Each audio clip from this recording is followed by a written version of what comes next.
ಎಲ್ಲ ವಿದ್ಯಾರ್ಥಿಗಳಿಗೆ ಇಂದಿನ ತರಗತಿಗೆ ಸ್ವಾಗತ. ಇವತ್ತಿನ ತರಗತಿ ವಿಷಯ ದಿನಗೂಲಿ ಟು ಡಾಕ್ಟರ್ ಆಫ್ ಫಿಲಾಸಫಿ. ಇದು ಗದ್ಯ ಆಗಿರುತ್ತೆ. ಅದಕ್ಕಿಂತ ಪೂರ್ವದಲ್ಲಿ ನಾವು ಈ ಗದ್ಯವನ್ನು ರಚನೆ ಮಾಡಿರುವಂತಹ ಕವಿಗಳ ಕವಿ ಪರಿಚಯವನ್ನು ಮಾಡೋಣ. ಈ ಗದ್ಯವನ್ನು ರಚನೆ ಮಾಡಿದವರು ಸಿದ್ದು ಸತ್ಯಣ್ಣನವರು. ಸತ್ಯಣ್ಣನವರು ಮೂಲತಃ ಗದಗ ಜಿಲ್ಲೆಯ ಮುಂಡರಗಿ ತಾಲೂಕಿನ ಡಂಬಳ ಗ್ರಾಮದಲ್ಲಿ ಹುಟ್ಟಿದ್ದಾರೆ.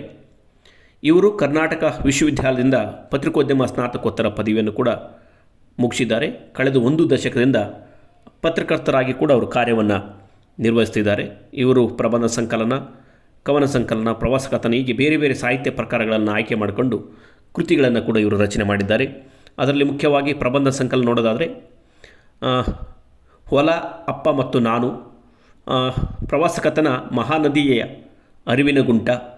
ಇವರ ಕವನ ಸಂಕಲನಗಳು ಕನಸ ಬೆನ್ನತ್ತಿ ನಡಗೆ, ಗಾಳಿಯ ಮಡಿಲು ಇವೆಲ್ಲ ಪ್ರಕಟ ಆದಂತಹ ಕೃತಿಗಳಾಗಿವೆ. ಇವರ ಕನಸ ಬೆನ್ನತ್ತಿ ನಡಿಗೆ ಹಸ್ತಪ್ರತಿಗೆ ಕರ್ನಾಟಕ ಸಾಹಿತ್ಯ ಅಕಾಡೆಮಿಯ ಚಿ ಶ್ರೀನಿವಾಸರಾಜು ದತ್ತಿನಿಧಿ ಬಹುಮಾನ ಕೂಡ ಇವರಿಗೆ ಸಿಕ್ಕಿದೆ. ಮಹಾನದಿಯ ಅರಿವಿಗುಂಟು ಪ್ರವಾಸ ಕಥನಕ್ಕೆ ಸಾಹಿತ್ಯ ಅಕಾಡೆಮಿಯ ಫೆಲೋಶಿಪ್ ಕೂಡ ಇವರಿಗೆ ದೊರೆತಿದೆ. ಶಿವಮೊಗ್ಗ ಕರ್ನಾಟಕ ಸಂಘದ ಪುಸ್ತಕ ಬಹುಮಾನ ಕೂಡ ಇವರಿಗೆ ದೊರೆತಿದೆ. ಇವರ ಕಥೆಗಳಿಗೆ ಅಕ್ಷರ ಸಂಗಾತ ಯುವ ಕಥಾ ಬಹುಮಾನ ಕೂಡ ನೀಡಿ ಸನ್ಮಾನಿಸಲಾಗಿದೆ. ಪ್ರಜಾವಾಣಿ ದೀಪಾವಳಿ ವಿಶೇಷಾಂಕ ಕಥಾ ಬಹುಮಾನಗಳು ಕೂಡ ಇವರಿಗೆ ಸಂದಿವೆ ಅಂತಲೂ ಹೇಳ್ಬೋದು. ಪ್ರಸ್ತುತ ಚಾರಣ, ಕೃಷಿ ವಿಷಯಗಳಲ್ಲಿ ಅಧ್ಯಯನ ನಿರತರು. ಅಮೂಲ್ಯ ಪುಸ್ತಕ ಪ್ರಕಟಿಸುತ್ತಿರುವ ಬೆಳಕಿನ ತೆನೆ ಲೇಖಕರ 5ನೇ ಕೃತಿ ಇದಾಗಿದೆ. ಇಷ್ಟು ನಮಗೆ ಕವಿ ಪರಿಚಯವನ್ನು ತಿಳ್ಕೊಂಡಾಯಿತು. ಈಗ ಗದ್ಯ ಏನನ್ನು ಒಳಗೊಂಡಿದೆ ಅನ್ನೋದನ್ನು ಮುಂದುವರೆದು ನೋಡೋಣ. ನಾವೀಗ ಗದ್ಯ ಏನಿದೆ ಅಂತ ಎಲ್ಲರೂ ಕೂಡ ಕುತೂಹಲ. ನಾವು ಟೈಟಲೇ ಹೇಗಿದೆ ಅಂದರೆ ದಿನಗೂಲಿ ಟು ಡಾಕ್ಟರ್ ಆಫ್ ಫಿಲಾಸಫಿ, ಅಂದರೆ ದಿನಗೂಲಿಯನ್ನು ಮಾಡುವಂಥ ಒಬ್ಬ ಮಹಿಳೆ ಹೇಗೆ ಆ ಡಾಕ್ಟರೇಟ್ ಪದವಿಯನ್ನು ಪಡೆಯೋಕ್ಕೆ ಸಾಧ್ಯ ಅನ್ನೋದು ಎಲ್ಲರಲ್ಲೂ ಒಂದು ಕುತೂಹಲ. ಏನು ಈ ವಿಷಯ ಅಂತ ನೋಡೋದಾದರೆ ಇದು ಆಂಧ್ರ ಪ್ರದೇಶದ ಸಾಕೆ ಭಾರತಿಯವರ ಯಶೋಗಾಥೆ ಆಗಿದೆ. ಆಂಧ್ರ ಪ್ರದೇಶದ ಅನಂತಪುರ ಜಿಲ್ಲೆಯ ನೆಗಲಗುಡ್ಡಂ ಗ್ರಾಮದವರಾದ ಸಾಕೆ ಭಾರತಿ ತಂದೆ ತಾಯಿ ಅಂದರೆ ಪೋಷಕರಿಗೆ 3 ಜನ ಹೆಣ್ಮಕ್ಳಿದ್ರು. ಅದರಲ್ಲಿ ಇವರು ಹಿರಿಯ ಮಗಳು. ಆದರೆ ಇವರ ತಂದೆ ತುಂಬ ಬೇಸರದಲ್ಲಿದ್ದರು. 3 ಜನ ಹೆಣ್ಣು ಮಕ್ಕಳೇ ಆಗಿದ್ದಾರಲ್ಲ, ಹೇಗೆ ಇವರ ಜೀವನವನ್ನು ನಡೆಸೋದು ಅಂತ. ಈ ಸಾಕೆ ಭಾರತಿ PUC ಶಿಕ್ಷಣದ ನಂತರ ಅವಳಿಗೆ ಓದುವಂಥ ತುಂಬ ಆಸಕ್ತಿ ಇತ್ತು. ಆದರೆ PUC ಮುಗಿದ ನಂತರ ಅವಳ ಶಿಕ್ಷಣವನ್ನು ಮೊಟಕುಗೊಳಿಸಿ ಅವರ ಸಂಬಂಧಿಯಾದಂತಹ ಶಿವಪ್ರಸಾದ ಅವರ ಜೊತೆ ಸಾಕೆ ಭಾರತಿಗೆ ಮದುವೆಯನ್ನು ಮಾಡ್ತಾರೆ. ಅಂದರೆ ಹೆಣ್ಣುಮಕ್ಕಳ ಹೊರೆಯನ್ನು ಇಳಿಸಿದರೆ ಸಾಕು ಅನ್ನೋ ಮಟ್ಟಕ್ಕೆ ಅವರು PUC ನಂತರ ಅವಳಿಗೆ ಮದುವೆಯನ್ನು ಮಾಡಿಕೊಡ್ತಾರೆ ಸಂಬಂಧಿಕರ ಒಳಗೆ.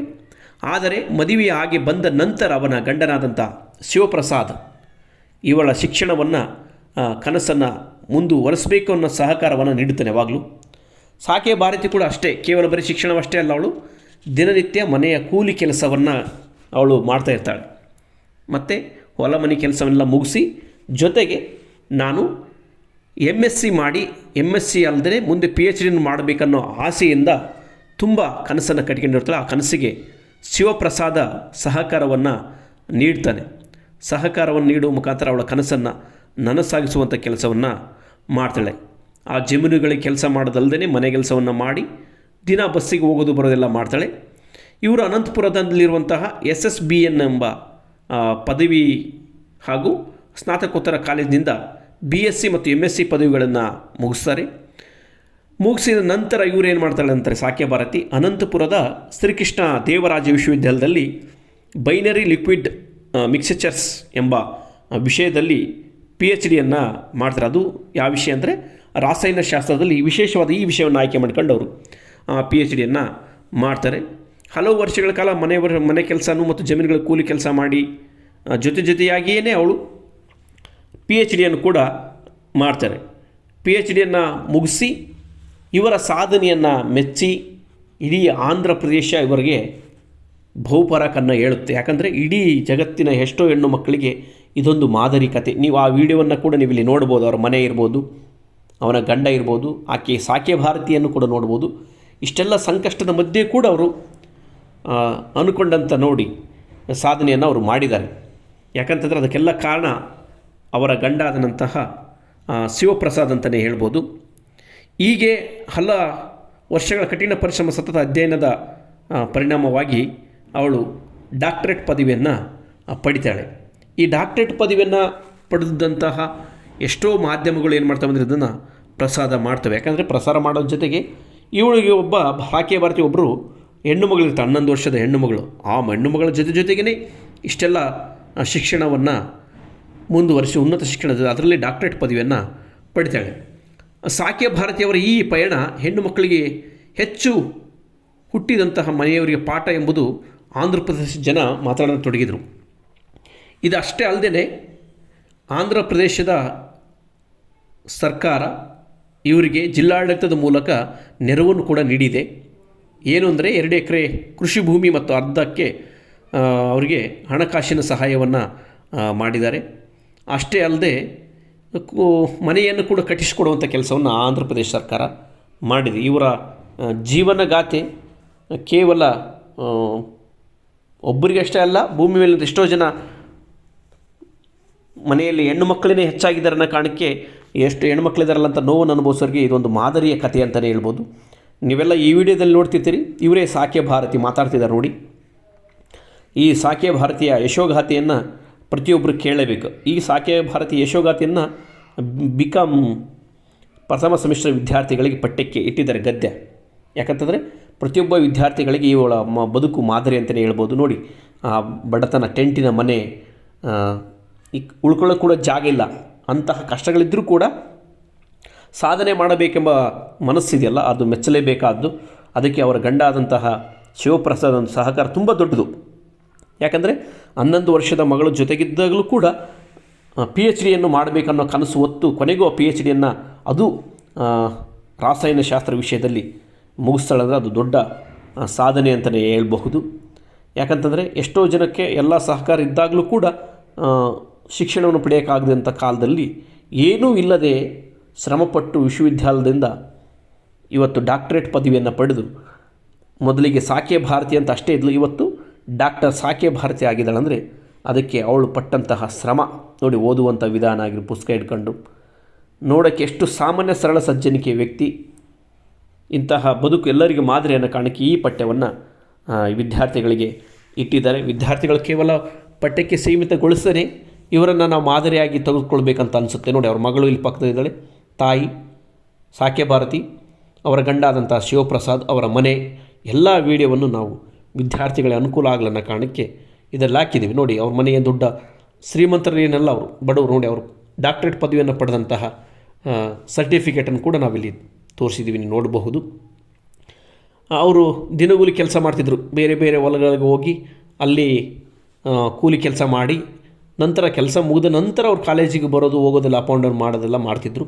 ಅವರ ಸಾಧನೆಯನ್ನು ಮೆಚ್ಚಿ ಎಷ್ಟೋ ಜನ ಅಭಿಪ್ರಾಯವನ್ನು ಕೂಡ ಹೇಳ್ತಾರೆ. ನೋಡಿ, ಇಲ್ಲಿ ಆ ಊರಿನವರು ಇವರು ಕೇವಲ ಅವಳ ಬದುಕನ್ನಷ್ಟೇ ಸೃಷ್ಟಿಸ್ಕೊಂಡಿದ್ದಲ್ಲ, ಬೇರೆಲ್ಲ ಮಹಿಳೆಯರಿಗೂ ಕೂಡ ಇವರು ಮಾದರಿ. ಯಾಕಂತಂದರೆ ಎಷ್ಟೋ ಸಾರಿ ಮಾರ್ಚ್ 8 ಬಂದಾಗ ನಾವು ಮಹಿಳಾ ದಿನಾಚರಣೆಯನ್ನು ಆಚರಣೆ ಮಾಡ್ತೀವಿ. ಆ ಮಹಿಳಾ ದಿನಾಚರಣೆ ಆಚರಣೆ ಅಷ್ಟೇ ಆಗಿದ್ದೇನೆ ಈ ಥರದ ಮಾದರಿ ವ್ಯಕ್ತಿಗಳ ಥರ ನಾವು ಬದುಕಬೇಕನ್ನೋ ಮಹಿಳೆಯರಲ್ಲಿ ಆಸಕ್ತಿ ಬರಬೇಕು ಮತ್ತು ಚಾಲೆಂಜಾಗಿ ತಗೋಬೇಕು ಅನ್ನೋ ಕಾರಣಕ್ಕೆ ಈ ಒಂದು ಪಠ್ಯವನ್ನು ವಿದ್ಯಾರ್ಥಿಗಳಿಗೆ ಇಟ್ಟಿದ್ದಾರೆ. ಇವರ ಬದುಕನ್ನು ಎಷ್ಟು ನಾವು ಕೊಂಡಾಡಿ ಹೇಳಿದರೂ ಕೂಡ ಕಡಿಮೆಯೇ.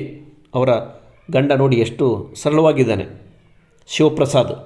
ಯಾಕಂದರೆ ಅವರು ಇವತ್ತು ಡಾಕ್ಟರೇಟ್ ಪದವಿಯನ್ನು ಪಡೆದಿದ್ದಾರೆ ಅಂತಂದರೆ ಅದಕ್ಕೆ ಕಾರಣವೇ ಶಿವಪ್ರಸಾದ್. ಲೋಕರೂಢಿ ಅಂತ ಒಂದು ಮಾತಿದೆ ನೋಡಿ, ಅವರು ಶಿವಪ್ರಸಾದ್ ಅವರು ಮಾತಾಡ್ತಿದ್ದಾರೆ.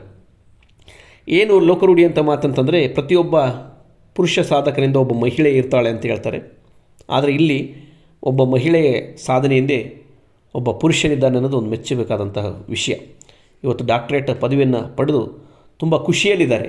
ಯಾಕಂದರೆ ಅದು ಕನಸಿನಲ್ಲೂ ಕೂಡ ಅವ್ರು ಅಂದ್ಕೊಂಡಿರಲಿಲ್ಲ, ನಾನು ಡಾಕ್ಟರೇಟ್ ಪದವಿಯನ್ನು ಪಡಿತೀನಿ ಅಂತ ಅವರ ಕನಸು ಮನಸ್ಸಿನಲ್ಲೂ ಅಂದ್ಕೊಂಡಿರಲಿಲ್ಲ. ಯಾಕಂತಂದರೆ ಅವ್ರಿಗೆ ಅಸಾಧ್ಯವಾಗಿತ್ತು ಶಿಕ್ಷಣ. ಯಾಕಂದರೆ ಚಿಕ್ಕವಳಿರುವಾಗಲೇ ಅವರ ಶಿಕ್ಷಣವನ್ನು ಅವ್ರ ತಂದೆಯವರು ಮೊಟಕುಗೊಳಿಸಿರ್ತಾರೆ. ಯಾಕಂದರೆ 3 ಜನ ಹೆಣ್ಮಕ್ಳಿರೋ ಕಾರಣಕ್ಕೆ ಓದ್ಸೋಕ್ಕಾಗಲ್ಲ ಮುಂದೆ ಇವರಿಗೆಲ್ಲ ಅನ್ನೋ ಕಾರಣಕ್ಕೆ ಮೊಟಕುಗೊಳಿಸಿರ್ತಾರೆ. ಆದರೆ ಗಂಡನ ಮನೆಗೆ ಬಂದ ನಂತರ ಶಿವಪ್ರಸಾದ್ ಏನು ಮಾಡ್ತಂದ್ರೆ ಅವೆಲ್ಲ ಜವಾಬ್ದಾರಿಯನ್ನು ಹೊತ್ತು ಶಿಕ್ಷಣವನ್ನು ಕೊಡ್ಸೋಕ್ಕೆ ಏನೆಲ್ಲ ಸಹಕಾರ ಬೇಕು ಅದೆಲ್ಲವನ್ನು ನೀಡ್ತಾನೆ. ನಾವು ಈಗಿನ ಸಮಕಾಲೀನ ಸಂದರ್ಭದಲ್ಲಿ ಎಷ್ಟೋ ಜನ ಪುರುಷರು ಮಹಿಳೆಯರನ್ನ ಮನೆ ಬಿಟ್ಟು ಕಳಿಸೋಕ್ಕೆ ಎಷ್ಟೋ ಯೋಚನೆ ಮಾಡ್ತಾರೆ, ಆದರೆ ಕೆಲಸಕ್ಕೆ ಕಳಿಸಲ್ಲ. ಆದರೆ ಗಂಡ ಶಿವಪ್ರಸಾದ್ ಹೆಂಡತಿಯನ್ನು ವಿಶ್ವವಿದ್ಯಾಲಯ ಮಟ್ಟಕ್ಕೆ PhD ಮಾಡೋಕ್ಕೆ ಕಳಿಸೋದು ದೊಡ್ಡ ಮಾದರಿ ಅಂತಲೇ ಹೇಳ್ಬೋದು. ಈ ಗದ್ಯ ಕೇವಲ ವಿದ್ಯಾರ್ಥಿಗಳ ಪಠ್ಯಕ್ಕೆ ಸೀಮಿತವಾಗದೆ ಪ್ರತಿಯೊಬ್ಬರ ವಿದ್ಯಾರ್ಥಿಗಳ ಬದುಕಲ್ಲಿ ಮಾದರಿ ಆಗಬೇಕು ಅನ್ನೋದು ಈ ಪಠ್ಯದ ಆಶೆ ಆಗಿರುತ್ತೆ. ನಮ್ಮ ಚಾನಲ್ ಈ ಥರದ ಒಳ್ಳೆ ಅಂದರೆ ಪಠ್ಯಕ್ಕಿರುವಂಥ ಗದ್ಯವನ್ನೆಲ್ಲ ಚಾನಲ್ ಮುಖಾಂತರ ಅಪ್ಲೋಡ್ ಮಾಡ್ತಿರ್ತೀವಿ. ಯಾವುದೇ ಸಲಹೆಗಳಿದ್ದಲ್ಲಿ ವಿದ್ಯಾರ್ಥಿಗಳು ಕೂಡ ಕಾಮೆಂಟ್ ಬಾಕ್ಸಲ್ಲಿ ನೀಡಬಹುದು. ನಮ್ಮ ಚಾನಲ್ನ ಇನ್ನೂವರೆಗೂ ಯಾರೆಲ್ಲ ಸಬ್ಸ್ಕ್ರೈಬ್ ಆಗಿಲ್ಲ ಸಬ್ಸ್ಕ್ರೈಬ್ ಮಾಡಿ, ಬೆಲ್ಲೈಕನ್ ಒತ್ತಿ, ಅತಿ ಹೆಚ್ಚು ಗ್ರೂಪ್ಗಳಿಗೆ ಸೇರ್ ಮಾಡೋ ಮುಖಾಂತರ ನಮ್ಮ ಚಾನಲ್ ಇನ್ನಷ್ಟು ಬೆಳೆಸಿ. ಯಾಕಂದರೆ ಕನ್ನಡದ ಎಷ್ಟೋ ದಾಖಲಾತಿಗಳು ಅಥವಾ ಸಿಲೆಬಸ್ಗಳನ್ನು ಆನ್ಲೈನ್ಗೆ ಅಪ್ಲೋಡ್ ಮಾಡುವಂಥ ಒಂದು ಸಣ್ಣ ಪ್ರಯತ್ನವನ್ನು ನಾನು ಮಾಡ್ತಾಯಿದ್ದೀನಿ. ಅದರ ಮುಖಾಂತರ ಕನ್ನಡವನ್ನು ಎಲ್ಲ ಜಾಲತಾಣದಿಂದ ಹಿಡ್ಕೊಂಡು ಅಂತರ್ಜಾಲದಲ್ಲಿ ಉಳಿಸುವಂಥ ಕೆಲಸ ನಾವೆಲ್ಲ ಪ್ರಯತ್ನ ಮಾಡೋಣ. ಯಾಕಂದರೆ ಎಷ್ಟೋ ಮಕ್ಕಳಿಗೆ ಸಿಗದೇ ಇರುವಂಥ ಮಾಹಿತಿಯನ್ನು ತಲುಪಿಸೋಕ್ಕೆ ಪ್ರಯತ್ನ ಮಾಡೋಣ ಎಲ್ಲ. ಯಾಕಂತಂದರೆ ಬೇರೆಲ್ಲ ವಿಷಯಗಳು ಸಿಗ್ತವೆ ನಮಗೆ, ಇಂಗ್ಲೀಷು ಎಲ್ಲ, ಆದರೆ ಕನ್ನಡದ ವಿಷಯಗಳು ನಮಗೆ ಸಿಗಲ್ಲ. ಆ ಕಾರಣಕ್ಕೆ ನಾವು ಈ ಥರದ ಒಂದು ಹೊಸ ಪ್ರಯೋಗವನ್ನು ಮಾಡ್ತಿದ್ವಿ. ನಿಮ್ಮೆಲ್ಲರ ಸಹಕಾರ ನಮಗಿರಲಿ ಅಂತ ಹೇಳ್ತೀನಿ. ನಮಸ್ಕಾರ.